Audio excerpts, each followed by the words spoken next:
The dollar does not just measure value, it controls access. The dollar is not just money, it is leverage. It decides who can trade, who can borrow, and who is cut off entirely. This is not about national pride. It is about who decides what moves. Most global trade is not settled directly. It is routed. It clears through one currency. It settles through shared systems. The dollar became dominant because it reduced friction. Transactions became faster, cheaper, more predictable.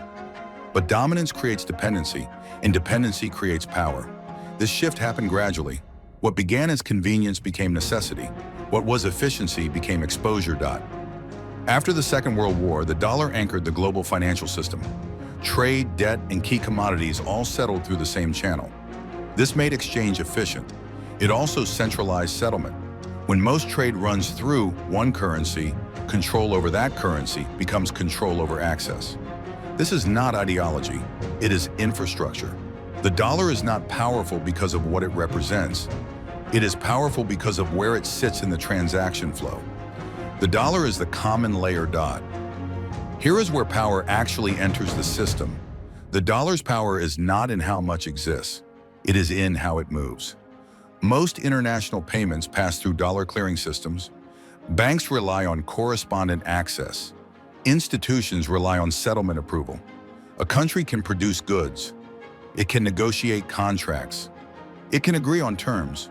But if payment cannot clear, the transaction stops. A company can sell.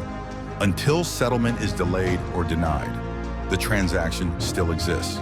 It simply cannot complete. The dollar does not need to be banned to be weaponized. Access only needs to be conditioned. Approval can be delayed, compliance requirements can be raised, documentation standards can shift. Each adds friction, each creates cost. Eventually, the friction becomes prohibitive. Once access becomes conditional, behavior adjusts. Banks overcomply. They reject transactions that might trigger scrutiny, even when those transactions are legal. Companies reroute trade.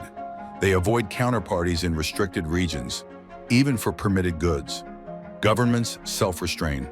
They adjust policies to avoid financial isolation. This is not coercion by force, it is coercion by structure, by risk. The cost of exclusion is high enough that actors change behavior before exclusion ever happens. That anticipation is where the power sits. The threat does not need to be executed. It only needs to be credible. This creates a dynamic where the system enforces itself. Participants police their own access. They avoid actions that might draw scrutiny. The enforcement becomes distributed. As the dollar's role expanded, so did its strategic use. Sanctions became systemic rather than bilateral. Restrictions targeted access to financial infrastructure, not just bilateral trade. The system does not need to shut everything down. Partial restriction is enough. Delay payments, freeze clearing for compliance review, increase documentation requirements, raise insurance costs. Economic pressure accumulates quietly. A bank requiring extra compliance reviews raises costs for all clients in a region. These are not total blockades, they are frictions. But frictions compound. What looks like market inefficiency is often structural pressure. Transactions slow, costs rise, alternatives appear less reliable or more expensive. Over time, participants root around the friction. They find other currencies, other clearing systems, other trade partners. But those alternatives carry their own costs. And for many transactions, no viable alternative exists. This is where money stops being neutral and becomes policy. Dollar dominance reshapes global behavior beyond individual transactions. Countries hold reserves for protection, not growth. They accumulate dollars not because they need them for current trade, but because they might need them for future crises. Currency buffers, insurance against exclusion, trade decisions prioritize access over efficiency. A supplier in a restricted region might offer better terms, but the payment risk outweighs the savings. So trade flows toward less efficient but more accessible partners.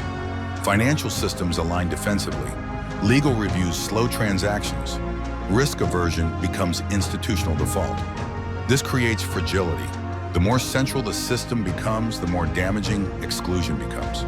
The more participants depend on dollar access, the more disruptive any restriction proves. A minor sanction in a fragmented system causes minor disruption.